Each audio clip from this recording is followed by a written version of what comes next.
Muito bem, graças a Deus, estamos de volta para mais um estudo bíblico aqui da Arca, nessa série de estudos sobre Davi, uma pessoa segundo o coração de Deus, falando aí dos seus erros e dos seus acertos, né?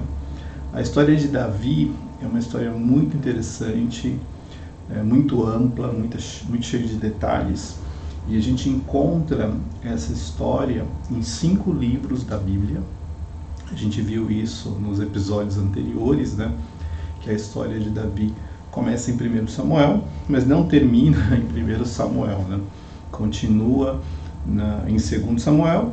A gente vê também a história de Davi em 1 Crônicas, né? Parte do livro fala bastante sobre genealogias, mas depois que acaba esta sessão de genealogias em 1 Crônicas, a gente vê a história de Davi acontecendo no livro, e no comecinho também de 1 Reis. No 1 Reis narra a história da monarquia em Israel, e o livro conta exatamente, nesse comecinho do livro, como foram os últimos dias de Davi como rei de Israel.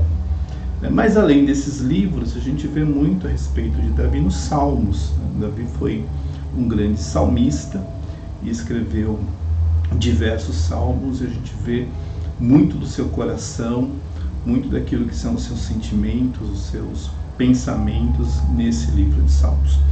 Na nossa série, a gente dividiu esta trajetória de Davi em 4 fases. A primeira fase foi Davi como pastor de ovelha, onde a gente vê ele sendo ungido rei de Israel. Na sequência, Davi entra na fase guerreiro. Logo que ele vence Golias, ele é aclamado como um grande guerreiro e passa a integrar os exércitos de Saul como um dos seus guardas. E a palavra do Senhor diz que Davi era sempre bem sucedido, e as pessoas aclamavam essa condição de guerreiro de Davi, e isso como consequência gerou muita inveja da parte de Saul, que desejou matar Davi a todo custo. E por conta desta perseguição de Saul, Davi entrou na fase guerreiro, na fase fugitivo, que é exatamente essa que a gente está estudando. Vamos terminar de falar sobre isso hoje. E a última fase foi a fase de rei de Israel. Então, já falamos bastante sobre essa fase de fugitivo. No último episódio, a gente mostra Davi saindo de Engedi, indo para a região do Carmelo.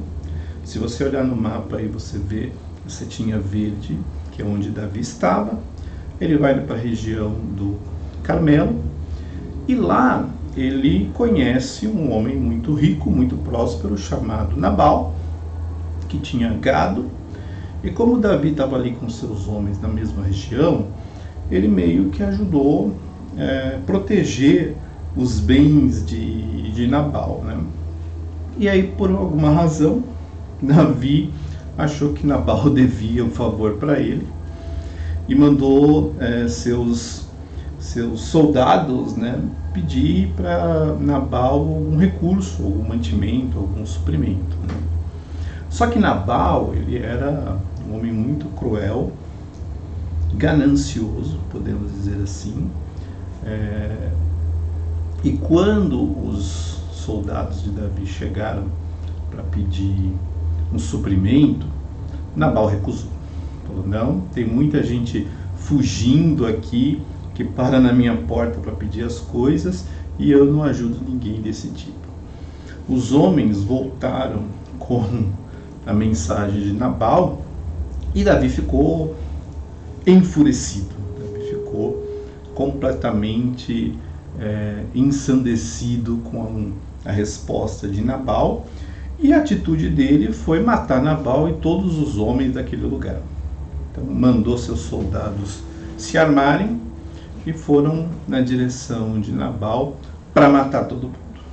Acontece que Nabal tinha uma esposa muito sábia chamada Abigail, que ficou sabendo do que tinha acontecido entre Nabal e os soldados, os mensageiros de Davi, e ela rapidamente pegou um suprimento, mandou seus empregados carregarem tudo que fosse necessário e partiu em direção a Davi para reparar um pouco do mal que Nabal tinha criado na situação toda, né?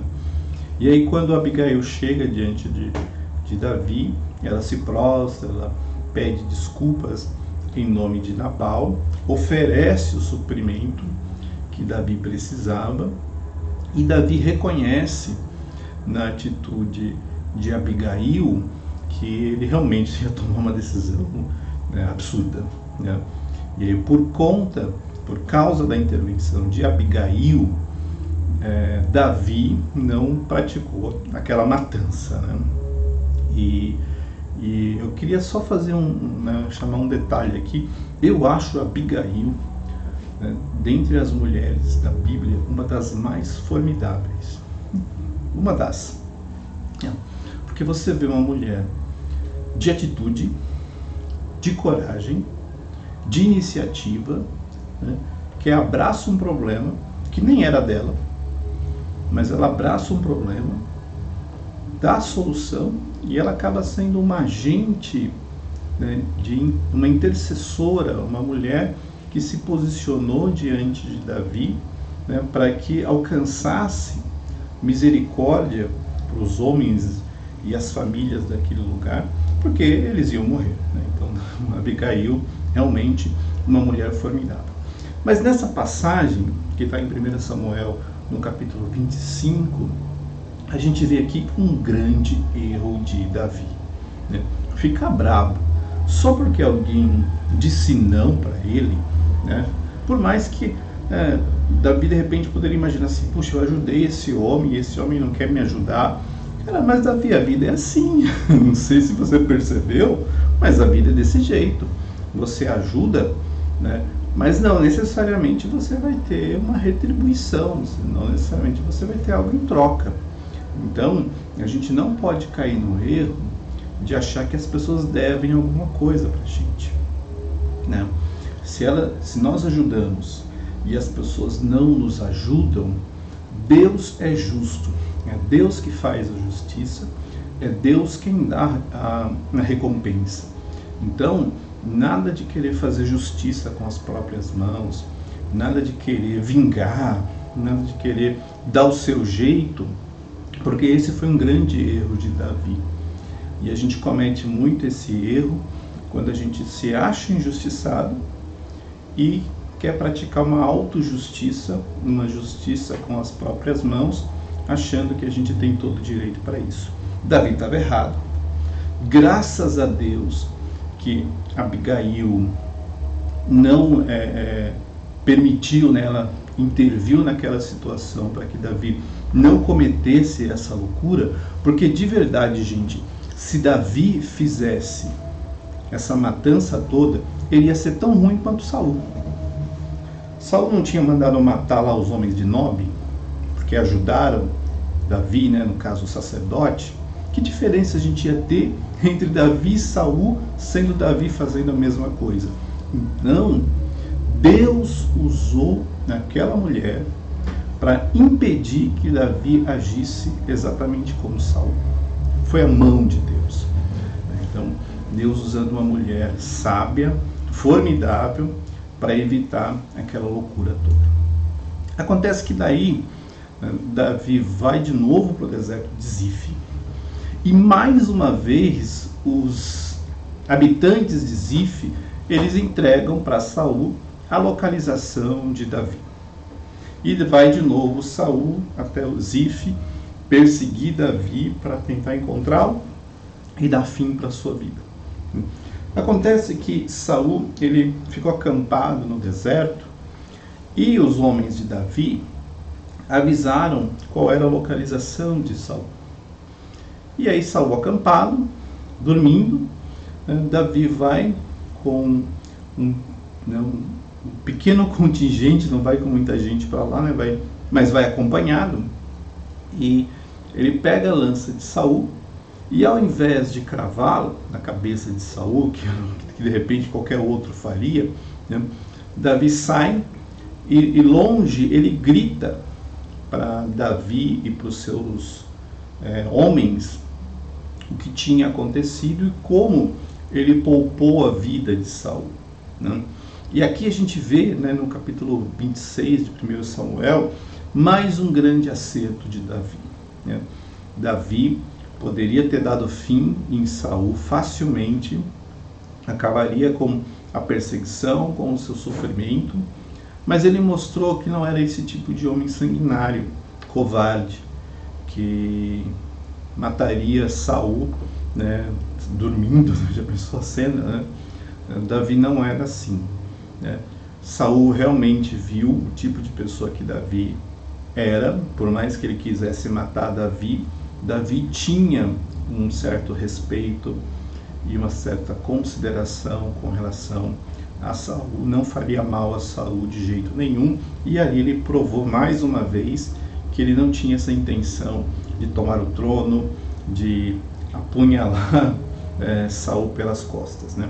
Continuando, daí de Zif, e vendo que aonde ele estivesse nunca daria certo, Davi então decide ir para a terra dos filisteus. E a palavra do Senhor diz aí no capítulo 27, versículo 1 até o capítulo 28, versículo 2, né, que Davi ficou na terra dos filisteus por cerca de 1 ano e 4 meses. Né? Foi esse o tempo que Davi ficou na terra dos filisteus. E durante esse tempo, o rei Aquis, que era o rei de Gate, e você vê no mapa, na setinha vermelha, né, ele deixou que Davi habitasse a cidade de Ziclag, que era uma cidade que estava ali sob os domínios dos filisteus. E durante esse período, Davi enganou o rei de Gate, né, fazendo que o rei acreditasse que Davi era um dos seus aliados. Porque Davi saía em campanha, atacava as cidades e falava para o rei que estava atacando Israel, quando na verdade ele não estava atacando Israel. E essa foi uma grande estratégia da parte de Davi, porque se Davi sabia que no futuro ele seria rei, e estava lá Davi atacando Israel, saqueando, matando os seus, as pessoas do seu próprio povo, quando ele subisse no trono, seria difícil, porque como reverter uma situação dessa, né? Como dar a volta por cima numa situação onde Davi invadia Israel, tomava as coisas, matava as pessoas e voltava para a terra dos inimigos. O que Davi fez?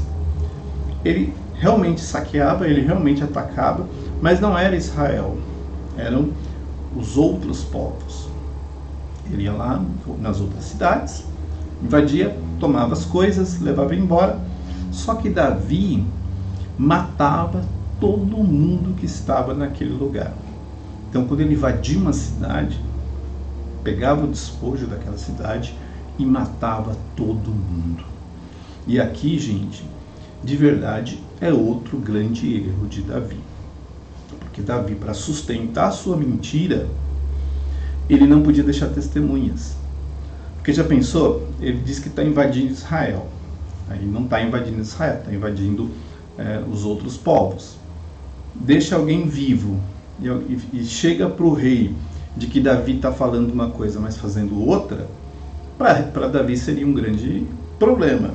Então, que decisão que ele tomou? Mata todo mundo.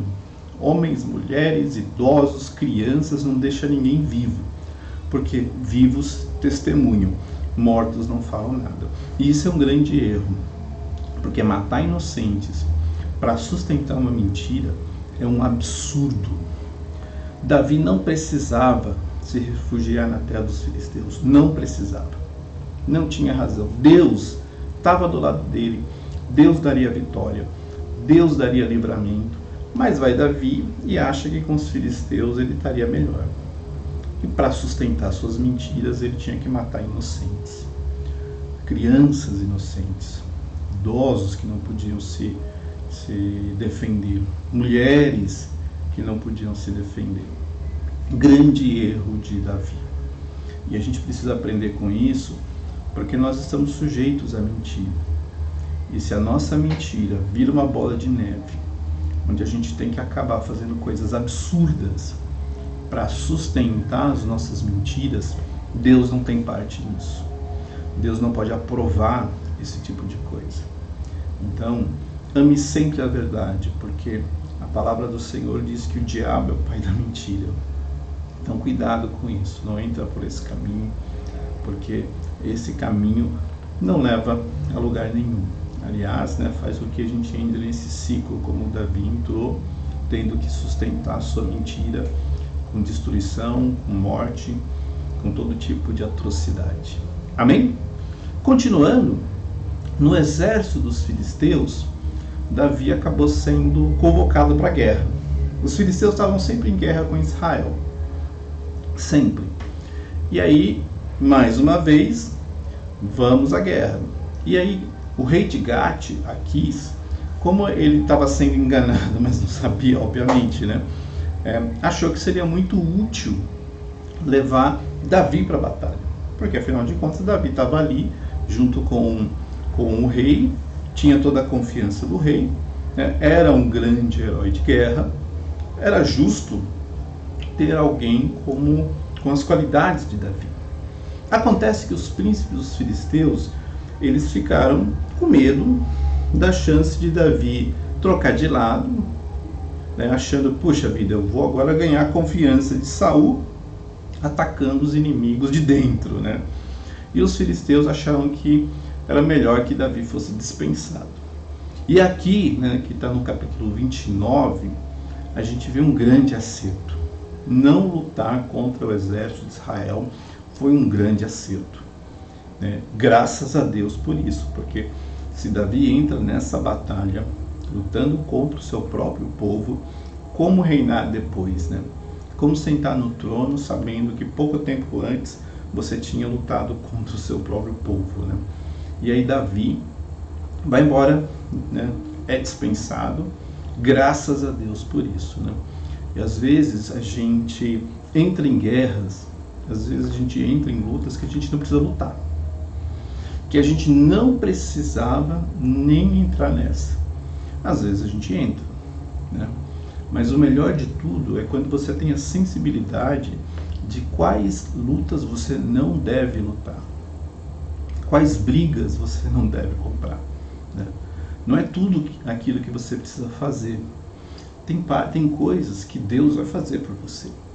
E tem coisas que nem você nem Deus vão fazer. Então deixa para lá. Não vai gastar energia naquilo que não vai te dar compensação. Não gaste energia naquilo que não te dá retorno. Esse é o tipo de briga que você não precisa brigar, briga entre aspas, que você não precisa lutar, Deixa para lá, como Davi deixou para lá, fui dispensado, boa, vamos embora, vamos voltar para nossa casa, vamos voltar para Ziclag, que está tudo certo. E é em Ziclag que acontece o último episódio desta fase de fugitivo. Davi, ele retorna para a cidade, e aí ele experimenta um revés enorme, Por quê? Porque os amalequitas tinham passado por ali, saquearam a cidade, levaram os habitantes, as mulheres, os filhos, os recursos, e a palavra do Senhor diz aí em 1 Samuel, no capítulo 30, que o povo, os homens de Davi, ficaram mal, choraram de não ter força para chorar. E essa passagem aí de 1 Samuel 30, a gente vê grandes acertos de Davi. O primeiro grande acerto de Davi foi chorar. Não tem nenhum mal chorar. Chorar é bom, Chorar põe para fora muito daquilo que você está sentindo, muita angústia, muito peso, Chorar descarrega, Alivia. E eu acho que chorar foi bom para Davi, porque na sequência na palavra do Senhor diz que Davi se reanimou no Senhor. E está aí outro grande acerto, Você buscar ânimo em Deus, você buscar ânimo nas suas promessas, na sua palavra, com certeza era um grande acerto. Na sequência dessa passagem, Davi consulta o Senhor sobre a possibilidade de perseguir os inimigos.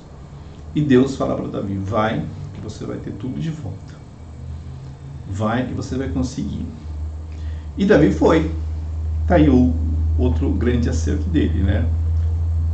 Foi debaixo da palavra do Senhor, de acordo com a direção de Deus. Ele foi e realmente conquistou uma grande vitória sobre os amalequitas, porque ele obteve de volta os seus bens, obteve de volta a sua família e levou para casa um grande despojo, né? Durante a perseguição, uma parte das pessoas que estavam cansadas ficaram com as bagagens e outra parte foi na direção dos inimigos. Quando todo mundo voltou, aqueles que tinham lutado acharam que não deveria dividir, né, o despojo com os que ficaram para trás. E aí Davi disse: não, vamos dividir com todo mundo, né? E está aí um outro grande acerto de Davi: repartir o despojo, né? Aqueles que ficaram guardando a bagagem e aqueles que foram lutar, ambos tiveram as suas recompensas. A recompensa não ficou só de um lado, né?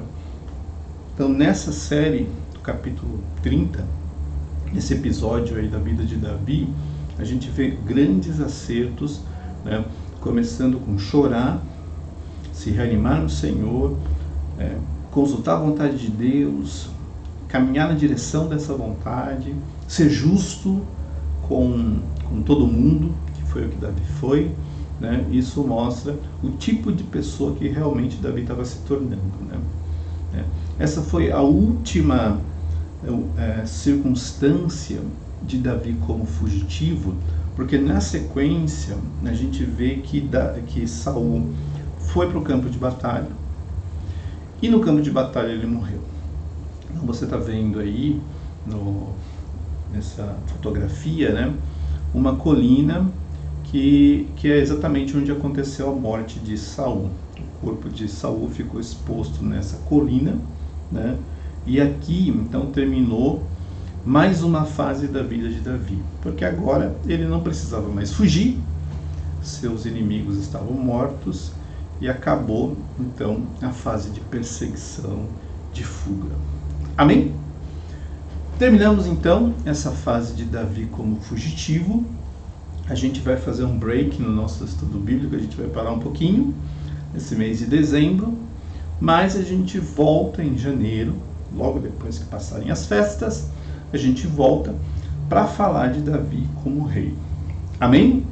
Então que Deus te abençoe, que o Senhor te ensine a cada dia ser uma pessoa segundo o coração dele, olhando para aquilo que Davi fez de certo, aprendendo com aquilo que Davi fez de errado, porque todos nós estamos sujeitos a erros, todos nós temos as nossas falhas, mas quando o nosso coração é um coração sensível à vontade de Deus, com erro, com falha, Deus sempre vai estar conosco, tendo compaixão da nossa vida, nos perdoando, nos levantando e nos fazendo caminhar na sua presença. Amém? Que Deus te abençoe.